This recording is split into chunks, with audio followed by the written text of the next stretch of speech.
좋겠고요. 뭐 우리 어린 자녀들이 있고 또 뭐 함께하는 가족들이 있다면 같이 오셔도 됩니다. 같이 오셔서 이렇게 같이 즐거워하시는 그런 시간들 되어 주셨으면 고맙겠습니다. 예, 말씀 보도록 하겠습니다. 제가 한 번 더 기도합니다. 하나님 아버지, 참 감사합니다. 오늘도 우리가 귀한 말씀 앞에 섰습니다. 말씀 듣고 은혜 받고 주님 뜻 따라 살아가는 우리들 되게 하여 주옵소서. 예수님의 이름으로 기도드리옵나이다. 아멘. 신앙의 삶을 꼭 잘 살려고 하면, 또 은혜 받으려고 하면 이상한 일들이 꼭 일어납니다. 작은 일들이지만 우리의 기분을 상하게 하는 일들이 꼭 일어나거든요. 근데 이것도 신앙으로 뛰어넘을 수 있구나라는 것을 경험할 수 있습니다. 저는 최근에 이제 목사로서 말씀을 읽고 또 기도하며 이렇게 지나는 시간들을 우리 성도님들보다는 더 많이 가지고 있죠. 그런데 그게 의무감이었고 당위성이라고 해야 될까요? 내가 그걸 해야 된다라는 그런 그 마음들이 더 많았는데요. 요즘은 그게 기뻐요. 기뻐서 그 일을 하고 있는데, 그러다 보니까요, 저만 이렇게 은혜 받는 게 너무 안타깝기도 하고, 또 예배를 준비하면서도 예전과는 다르게 기도하는 게, 하나님 우리 예배 가운데 임하여 주셔서 우리 성도들 꼭 만나 주시옵소서. 물론 그게 그 상투적인 기도였다면 지금은 다른 것 같아요. 하나님 제발 우리 성도님들 그 심령을 터치해 주시옵소서. 그런 마음으로 이렇게 기도하고 이렇게 준비하다가 보니까요, 우리 성도님들하고 너무 기도하고 싶은 거예요. 근데 새벽 기도만으로는, 또 새벽 기도는 또 우리 성도님들에게 부담이 되잖아요. 그러니까 저녁에 기도할까? 언제 저녁에 기도하자 할지 모르겠습니다. 예, 저녁에 기도할까 이 생각이 들기도 합니다. 말씀 보고, 그리고 뭐 설교도 없고 말씀 보고, 그리고 찬송 틀어놓고 계속 기도하는데 우리 성도님들이 자유롭게 기도하시다가 집으로 돌아가면 어떨까? 그러다가 은혜 받게 되겠지라는 생각을 해보았습니다. 뭐 어떻게 시행할지는 아직 마음 속에만 품고 있습니다. 너무 두려워하지 마십시오. 목사님이 은혜 받더니 이상한 일 벌이려는구나, 뭐 이렇게 두려워하시지 마시길 바랍니다. 예, 그래도 언젠가는 또 할 수도 있습니다. 예. 근데 제가 이렇게 은혜 받으니까요, 제가 이번 주에 정말 희한한 경험을 했습니다. 뭐 특별한 경험이 아니라요. 설교 시간에 똥 얘기를 해서 죄송합니다만, 새벽 기도회를 나오는데요, 이렇게 교회 다 왔어요. 교회 다 와서 이제 저기 딱 모퉁이를 딱 돌아 교회 정문을 딱 들어오는데 냄새가 수상한 거예요. 뭔가 있다. 그래서 교회 현관의 불들을 다 켜고 이렇게 주위를 돌아보니까 한 분이 큰 일을 치르고 가셨더라고요. 근데 살짝은 가려 놓으셨더라고요. 가려 놓으셨는데 냄새는 못 가리셨어요. 그래서 제가 새벽에 그 일을 했습니다. 순간 생각 드는 게, 예전 같으면 내가 이거 가지고 화가 치밀었을 텐데 참 얼마나 급했으면 이랬을까 하는 생각이 들었습니다. 마음의 여유가 생긴 거죠.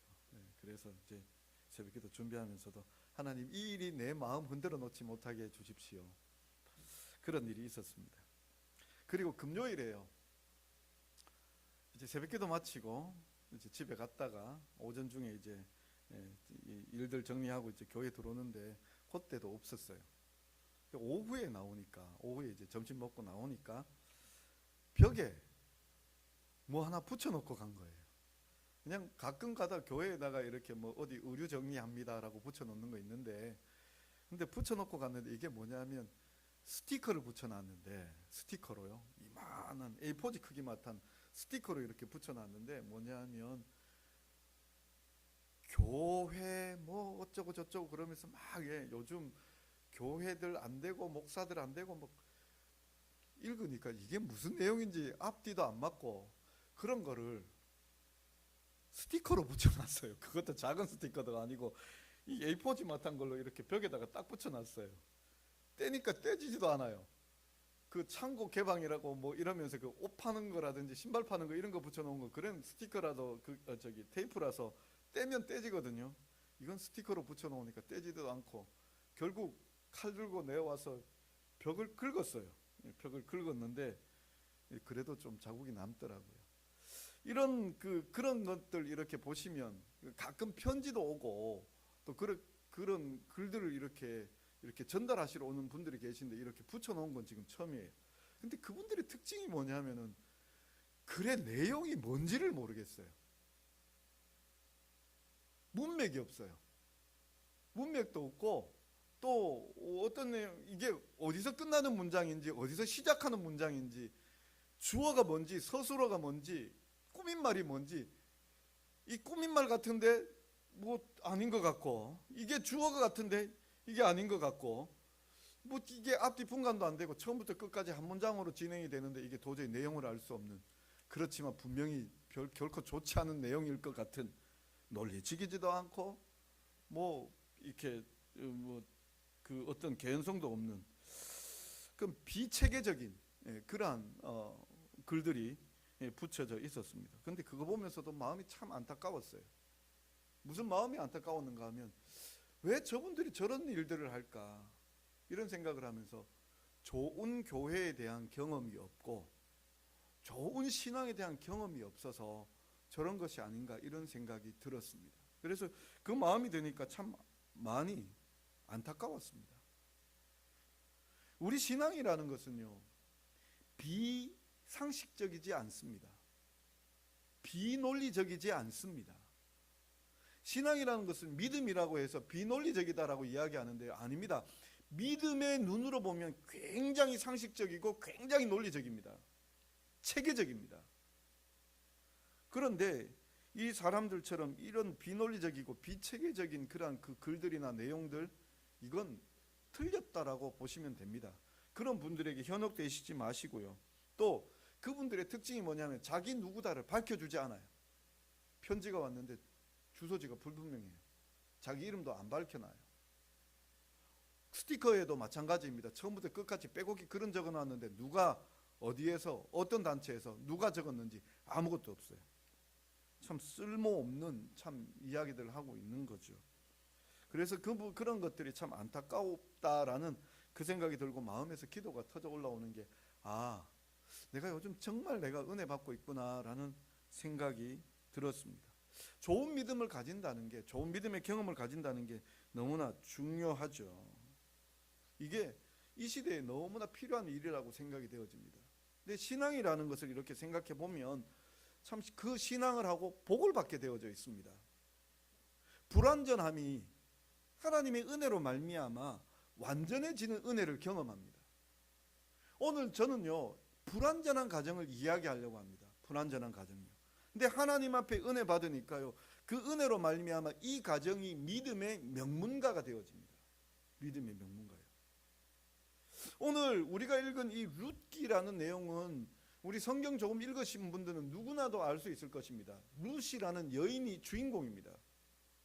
이 룻은 어떤 사람인가 하면 모압 여인입니다. 이스라엘 사람이 아니라 이스라엘이 싫어하는 이스라엘 변방 국가들, 변방 부족들이 있습니다. 에돔 족속이 있고요. 그 다음에 모압 족속이 있고 암몬 족속이 있습니다. 모압과 암몬이 있죠. 이렇게 세 족속이 주로 대표적입니다. 그런데 그 중에 하나가 이 모압이라는 모압 출신의 여인입니다. 그런데 이 여인이 성경 말씀의 주인공이 된 거예요. 룻기. 놀랍잖아요. 시작은 이렇습니다. 나오미라는 이 베들레헴의 한 가족이 모압으로 흉년을 피해 이주합니다. 이주해서 거기에서 정착을 하려고 했는데 그 정착하는 과정에서 나오미의 남편이 죽었습니다. 그리고 말련과 기련이라는 두 아들이 장가 들고 자녀 없이 죽었습니다. 그래서 지금 졸지에 모압에서 이스라엘 시어머니와 모압의 여인들 두 자부가 한 가정을 이룬 거예요. 그렇게 지내고 있었는데 유대 땅 베들레헴이 다시 흉년이 끝나고 풍년이 되어진다라는 소식을 이 나오미가 들었습니다. 그래서 돌아올 요량으로 이제 그 모압에서도 다 사라져 버렸으니까요. 재산도 사라져 버리고 남편과 자녀들도 자기 아들들도 다 죽었으니까 이제 정말 돌아오려고 이제 길을 나섰습니다. 그러면서 자기 자부들을 보내려고 했습니다. 그런데 돌려보낼 때 한 며느리는 돌아가 버렸습니다. 그런데 돌아가지 않은 며느리가 누구냐면 이 룻이에요. 룻이 시어머니 나오미와 함께 베들레헴으로 돌아왔어요. 베들레헴으로 돌아왔는데 이 나오미 가정이 베들레헴에 있는 재산들 다 처리하고 가버렸거든요. 근데 이스라엘의 독특한 법이 뭐냐 하면 이스라엘의 모든 땅은 누구 것인가 하면 하나님 것이에요. 그래서 50년 단위로 다시 본 가정에게, 그 기업에게 돌아가게 되어져 있어요. 그리고 만약 땅을 판다 할지라도 땅을 내가 누군가에게 팔았다면 50년치만 파는 거예요. 남아있는 50년까지만 파는 거예요. 그리고 그 판다 할지라도 누가 다시 사줘야 되는가 하면 가까운 혈족들이 그걸 사줘야 돼요. 룻이 시어머니 나오미와 함께 베들레헴으로 돌아왔어요. 돌아왔는데 이미 다 정리하고 갔었잖아요. 남아있는 게 아무것도 없습니다. 남아있는 게 아무것도 없고 그저 와서 했던 일이 뭐냐 하면은 이삭 줍기, 추수할 때 이삭 주어서 먹고 사는 거예요. 그렇게 이삭 줍고 먹고 사는데 누구를 만났는가 하면 보아스라는 가까운 이 친족을 만났습니다. 근데 그 친족이 기업을 물러주는데, 기업을 물으기 위해서는 이 두 여인에게 줘서는 다시 끊어져 버리잖아요. 무엇도 필요한가 하면 이 기업에 남자를 생산시켜야 돼요. 우리 옛날 고대, 우리 국사 시간에 보면 고대 우리나라에도 그런 제도가 있었죠. 형사취수제라고. 형이 자녀 없이 죽으면 동생이 형수를 아내로 맞이해서 그 가업을 잇게 하는 거. 이게 이 구약의 법으로 있습니다. 구약의 법으로 있는데 그 법을 따라서 보아스가 룻과 동침하게 되어지고 룻을 통하여 자녀를 낳았습니다. 자녀를 낳았는데 그 자녀가 이제 오벳이고, 오벳이 누구의 아버지냐 하면 이새의 아버지고, 이새는 누구냐 하면 다윗의 아버지가 되는 거죠. 그러니까 결국 얘기 드리자면 이 룻이라는 이방 여인이 다윗의 증조 할머니가 되는 거예요. 다윗의 증조 할머니. 참 이 이야기를 우리가 그렇구나라고 이렇게 아무렇지 않게 이렇게 들으면 별일 아닌데 그게 왜 뭐 특별한 일입니까? 라고 그렇게 얘기할 수 있겠죠. 혹시 우리 중고등학교 때, 우리 특히 고등학교 때 우리 국어 시간에 외우는 것들 많았잖아요. 그죠? 육룡이 나라샤 일마다 천복이시니로 시작하는 용비어천가 기억나십니까? 우리는 그때 국어 선생님이 초인적인 능력으로 매질을 하시고 우리는 그 초인적인 능력에 앞서서 암기하는 또 초인적인 능력들이 있었죠. 그죠? 몽둥이 앞에는 장사 없더라고요. 아침에 외워라 하고 나가고는 야간 자율학습 시간에 들어와서 이제 1번 외워라 못 외우면 맞고 2번 외워라 못 외우면 맞고, 저희가 아마 밤 10시까지 그 야간 자율학습을 했었거든요. 근데 그때 할 때 마치기 전에 선생님께 다 검사 맡아서 정말 그 반에 한 65, 6명 되었잖아요. 그 정도 되는데 서너 명 빼고는 다 외웠어요. 사람들이 외우는 게 정말 대단하다라는 생각이 들었습니다. 근데 그때 외웠던 게 육룡이 나라샤 일마다 천복하시니 뭐 이러면서 용비어천가를 외우는데, 이 육룡이 뭡니까? 육룡은요, 세종 기준으로 해서, 세종대왕 기준으로 해서 태종, 태조 그 위로 4대조 더해서 세종 기준에서 위로 6조상, 쭉 조상, 이 용들이라는 얘기예요. 우리 가문은 어떤 가문이냐면 용의 가문이라는 얘기예요. 그래서 왕이 되는 게 당연하다, 조선을 창업하는 게 당연하다, 이 노래를 세종대왕이 한글 만들자마자 첫 번째로 만든 책으로 이 용비어천가를 만들었어요. 자랑하고 싶은 거예요. 우리 가문 위대하다, 흠 없다. 위화도 회군도 고려가 너무 못났기 때문에 우리 할아버지 태조가 위화도 회군을 했다. 이 얘기를 그 용비어천가 속에 박아 넣는 거예요. 그 위로 올라가 보면 고려 시대에 우리 가문이 정말 이러한 일을 했고 많은 백성들 구했고 우리는 그렇게 조선을 창업하기 위한 준비 작업이 이미 그 앞서부터 준비되어져 있어서 위대한 가문으로 이렇게 드러난다. 용의 가문이다. 이거를 드러내는 게 용비어천가예요. 용이 승천하는 거, 용이 날아오르는 거. 적어도 그런 얘기들이 나와야 되잖아요. 다윗 같으면 이스라엘의 최고의 왕이잖아요. 그러면 최고의 왕의 가정 앞에는 뭐가 있어야 되는가 하면 이런 용비어천가가 있어야 되는데 무슨 얘기하고 있는가 하면 이스라엘이 쳐주지도 않는, 미워하는, 좀 얕잡아 보는, 어찌 보면 참 그 출신이 참 부끄러운 출신이거든요. 그런데 그 부끄러운 출신을 드러내고 있어요. 이상하죠?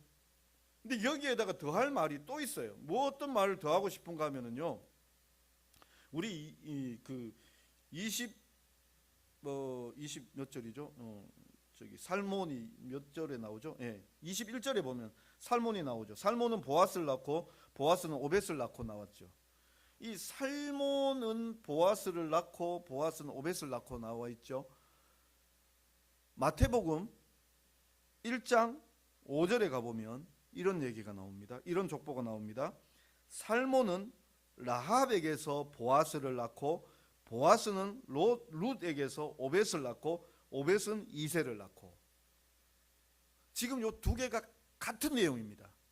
그러니까 살몬이 보아스 놓고 보아스가 오벳 놓고 오벳이 이새 놓고 21절이 오늘 우리가 읽은 21절이 살몬은 보아스를 낳았고 보아스는 오벳을 낳았고 오벳은 이새를 낳았고 이새는 다윗을 낳았더라.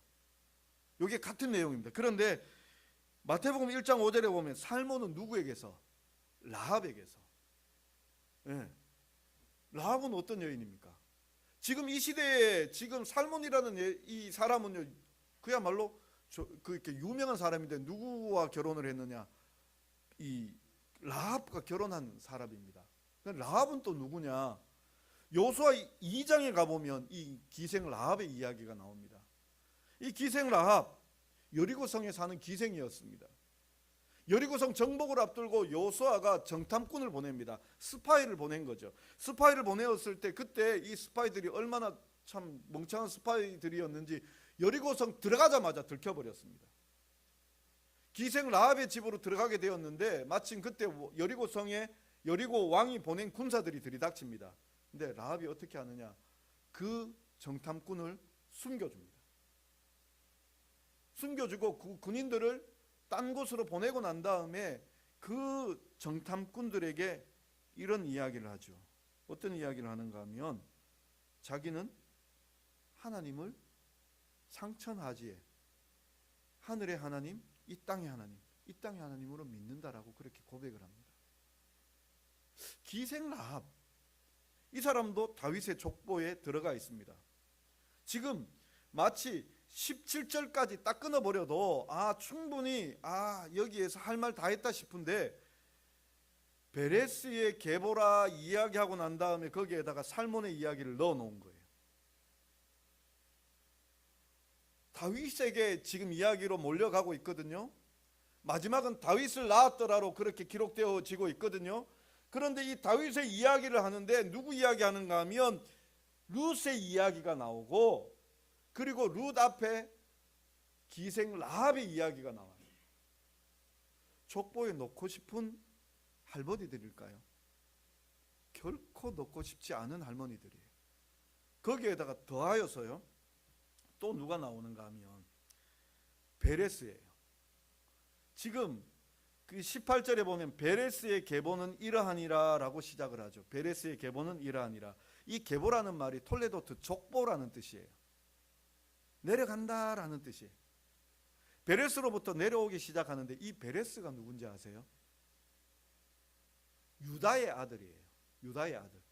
근데 유다의 아들인데 이 유다의 아들 베레스가 참 묘한 관계에서 태어났어요.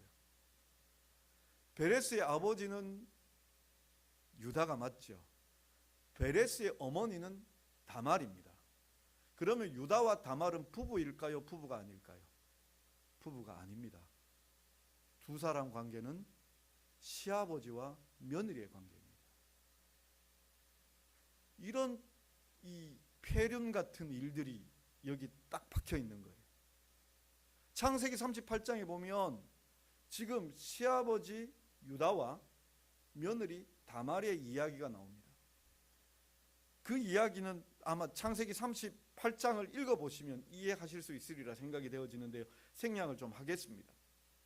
근데 그 이야기를 보면 그 이야기 속에서도 이 다말이라는 여인이 시아버지와 함께 동침케 되어지는데 그 동침하고 난 다음에 시아버지가 이야기하는 다말의 이야기가 있습니다. 나보다도 그가 옳도다라고 이야기합니다. 나보다도 그가 옳도다. 분명 두 사람은 윤리적으로 또 그리고 우리가 알고 있는 이 세상의 법칙으로 따지자면 비난받아야 될 사람들입니다. 어찌 시아버지와 며느리가 동침할 수 있겠습니까? 그런데 이 얘기를 지금 담아두고 있는 거예요. 어디에다? 이 족보에다가요. 어느 족보인가 하면 왕의 족보예요. 소위 말하자면 하나님께서 복 주신 가정의 족보예요. 이 족보를 열어보니까요, 다말 이야기 나와요. 그 다음에 여기 기생 라합의 이야기가 나와요.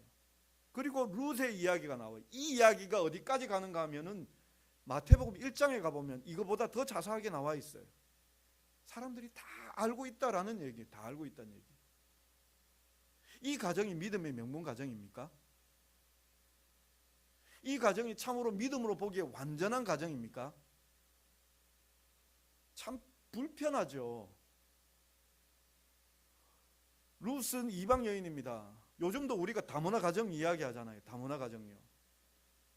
요즘 많은 편견들이 사라져간다 할지라도 여전히 다문화 가정에 대한 돌봄이 필요하다라는 것은 차별이 있다라는 얘기입니다. 다문화 가정 우리가 그렇게 쉽게 보지는 않잖아요.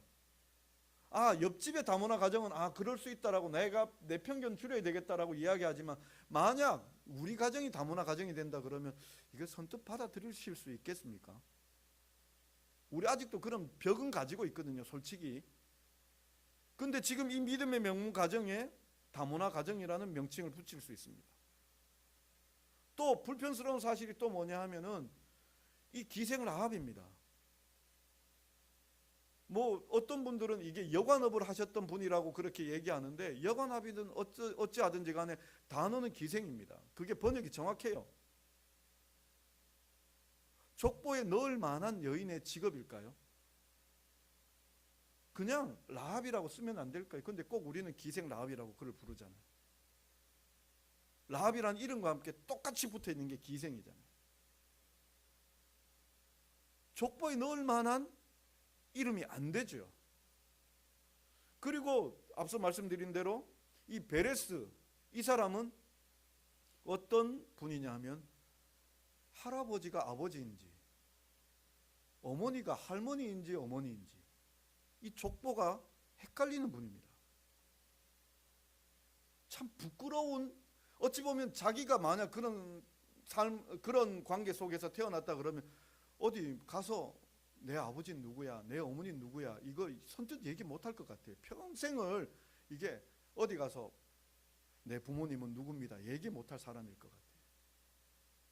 그런 참 부끄러운, 어찌되었든지 간에 그 부끄러운 일들이 있는 그 가정인데 하나님께서는 그 가정을 통해서 그리스도를 보내주시고 다윗을 보내주시고 그리스도를 보내주세요. 이 세상의 어떤 믿음의 가문보다도 가장 위대한 가문이 되게 했어요. 혹시 이 가정보다 이 가문보다 더 좀 험난한 가문이 좀 계십니까? 우리가 알기로는 우리 조상들이 뭔 일을 했는지 우리는 다 알지 못하지만 우리가 알기로 저는 증조 할머니까지는 봤거든요. 근데 그렇게 부끄럽지 않은 족보에 올릴 만한 이런 여기 나오는 것만큼은 아닌 것 같아요. 대부분 다 평범하신 가정이라면 다 그렇게 살아오셨으리라 생각이 되어집니다. 근데 혹 정말 이런 가정이 있다 할지라도 저는 오늘 하나님의 은혜 받고 이렇게 믿음의 가정으로 든든히 세워지는 것을 말씀드리고 싶습니다. 제가요 이 세 여인을 곰곰이 따지고 보니까 세 여인에 대하여 하는 말이 꼭 있어요. 첫 번째 뭐냐 하면은요, 룻기 1장 16절 17절 한번 찾아봅시다. 룻기 1장 16절 17절. 룻기 1장 16절 17절 바로 몇 장 앞이죠? 같이 한번 읽어보겠습니다. 룻기 1장 16절 17절 같이 읽겠습니다. 룻이 이르되 내게 어머니를 떠나며 어머니를 따르지 말고 돌아가라. 강권하지 마옵소서. 어머니께서 가시는 곳에 나도 거기가 가고 어머니께서 머무시는 곳에서 나도 머물겠나이다. 어머니의 백성이 나의 백성이 되고 어머니의 하나님이 나의 하나님이 되시리니 어머니께서 죽으시는 곳에서 나도 죽어 거기 묻힐 것이라. 만일 내가 죽는 일 외에 어머니를 떠나면 여호와께서 내게 벌을 내리시고 더 내리시기를 원하나이다 하는지라. 아멘. 여기에서 제일 중요한 말이 뭐냐 하면요, 어머니의 백성이 나의 백성이 되고 어머니의 하나님이 나의 하나님이 되시리니 라고 하는 이 말입니다. 그리고 또 하나 보죠. 여호수아 2장 1절입니다. 좀 더 앞으로 가보겠습니다. 여호수아 2장 11절입니다. 여호수아 2장 11절 찾으셨습니까? 네, 찾으신 줄 알고 우리 또 같이 읽겠습니다. 우리가 듣자 곧 마음이 녹았고 너희로 말미암아 사람이 정신을 잃었나니 너희의 하나님 여호와는 위로는 하늘에서도 아래로는 땅에서도 하나님이시니라. 아멘. 이게 예전 성경에는 상천하지의 하나님이시다라고 그렇게 고백을 했어요. 위로는 하늘에서도 아래로는 땅에서도. 그러니까 이 세상 모두의 하나님이시라는 뜻이에요. 그 다음 요거는 창세기 38장 26절은 제가 그냥 읽어 드릴게요. 유다가 이제 그 다말에게 보고 이야기하는데 유다가 그것을 알아보고 이르되 그는 나보다 옳도다. 그는 나보다 옳도다. 다말이 더 맞았다. 다말의 믿음이 더 옳았다. 그렇게 인정하는 내용입니다. 이 나중에 제가 이건 한번 따로 한번 다루어 드릴 테니까요. 근데 이렇게 옳다라고 인정함을 받았던 다말입니다. 그는 나보다 옳도다.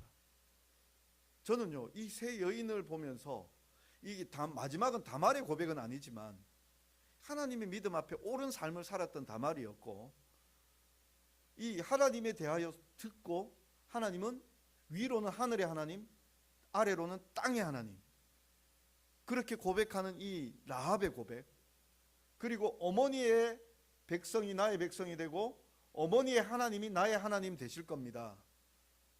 그 얘기를 고백하는 룻. 저는 이 여인들의 고백이, 여인들의 믿음의 삶이 하나님 앞에 인정되었고 그 인정, 그 믿음으로 말미암아 이 가문이 명문 가정이 되는 거예요.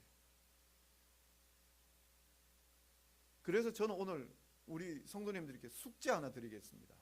어떤 숙제냐면 큰 숙제 아니고요.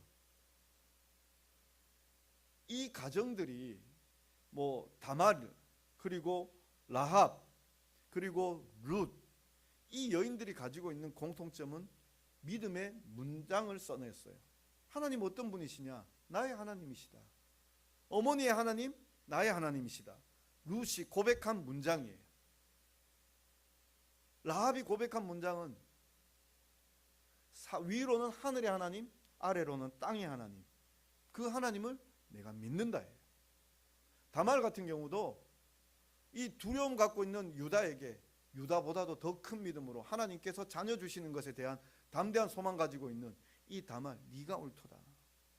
하나님께서 약속 이루어 주신다라는 것을 믿었던 이 다말, 약속 이루시는 하나님, 그래서 네가 옳도다. 믿음으로 말미암아 옳다 인정을 받고 있는 이 다말, 우리는 어떤 하나님을 고백하시겠습니까? 우리 가정은 어떤 하나님을 고백하시겠습니까? 부모님들이, 자녀들이 함께 모여 앉아서 한번 우리 가정의 믿음에 대한 고백을 한번 써봤으면 좋겠습니다. 우리는 어떤 하나님을 믿고 있는지. 그건요 한번 딱 정해지면 바뀌는 건 아닙니다. 못 바꾸는 거 아닙니다. 바뀔 수 있습니다. 오늘 시점에서 우리가 우리 가족들을 돌아보면서 내게 은혜 주시는 하나님은 어떤 하나님이시냐, 한번 가족들과 함께 한번 이야기해 보실 수 있길 바랍니다. 서로 나누시고 이야기해 보실 수 있길 바랍니다. 그리고 이 여인들 이 믿음처럼 우리도 그 믿음 안에서 건강한 가정 만들어갈 때 하나님께서는 우리의 가정들, 믿음의 가정들을 통하여 명문 가문으로 세워 주실 것입니다. 특별히 오늘 어머니들이 다 나왔어요. 다말도 여인이고 라합도 여인이고 또 룻도 여인입니다. 여인들의 믿음이 잘 이어져요. 이게 디모데에게도 보면 외조모 로이스와 어머니 유니게를 통하여 네게 믿음이 있다라고 그렇게 사도 바울이 이야기하는 것처럼 어머니의 믿음들이 너무나 중요합니다. 그렇다고 해서 남자들, 남편들의 책임이 없느냐? 그거 아닙니다. 보아스와 같이요, 말씀을 붙잡고 사는 사람들이 필요합니다. 그 약속을 이루는 사람들. 어찌 보면 참 내실에서 자녀들을 돌보고 자녀에게 믿음을 잘 가까이서 가꾸어주는 그 역할을 아내가 하고 있다면 남편들은 큰 테두리가 되어서 그 아내를 돌보며 자녀들을 돌보는 그 역할들을 감당해 주셔야 됩니다. 유다의 경우도 다말에게 네가 옳도다라고 이야기했죠. 그리고 이 살몬 같은 경우도 그 기생 라합을 아내로 맞이했습니다. 그리고 모든 것 다 막아 주었겠죠. 그죠? 그 약속 지키도록 이루어주는 그 역할들을 감당했을 거고, 보아스 역시 이방 여인 룻이 그곳에 잘 정착할 수 있도록 잘 돌보고 기업을 물려주는 그 역할들을 다 감당했습니다.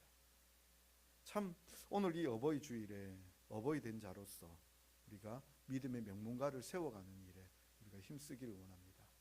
참으로 한번 우리 가족들이 어떤 믿음의 모토를 가지고 살아가는지, 우리 하나님은 어떤 하나님이신지 한번 고백해 보시기를 원하고, 또 어머니들 더욱더 힘써 자녀 양육하기를 힘쓰시고, 또 우리 남편 된 자들, 아비 된 자들은 또 그 아비의 역할들로 가정을 잘 돌보실 수 있는, 그래서 믿음의 명문 가정 세우셔서 하나님 앞에 쓰임받고 세계 열방 앞에 쓰임받는 우리 성도님들의 가정이 되실 수 있기를 간절히 바랍니다.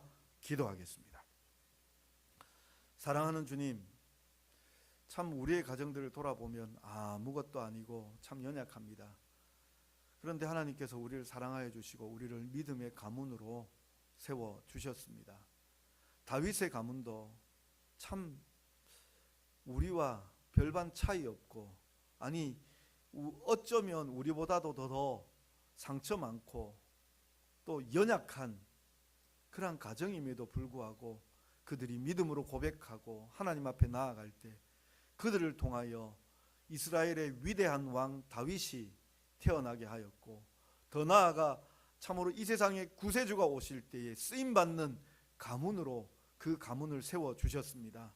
아버지 하나님, 참으로 우리도 이 시간 간절히 소망하고 원하옵기는 우리의 믿음이 우리뿐만 아니라 우리의 자녀들에게 아름답게 전수되어지고, 우리의 신앙의 고백이 우리의 자녀들에게도 전수되어지고, 우리의 신앙의 이 놀라운 살아계신 하나님에 대한 경험들이 우리 자녀들에게 전수되어져서 그들이 신앙을 떠나지 아니하며 신앙을 더욱더 공고히 하여 아름다운 믿음의 명문가로 세워져 갈 수 있도록 은혜 베풀어 주시옵소서. 부모들의 이 신앙이 자녀들에게 잘 전달되어지고 또 전달되어져서 우리의 자녀들, 자손들 가운데서 하나님이 써주시고 아름답게 높여주시는 그런 귀한 사람들이 많이 나오게 하여 주옵소서. 하나님 앞에 다윗이 쓰임받았다면 우리의 자녀들 가운데에도 다윗과 같은 자들이 많아지게 하여 주옵소서. 세계 열방 위하여 쓰임받는 자들이 많아지게 하여 주옵소서. 하나님 영광 드러내는 그런 귀한 자녀들, 자손들 다 되게 하여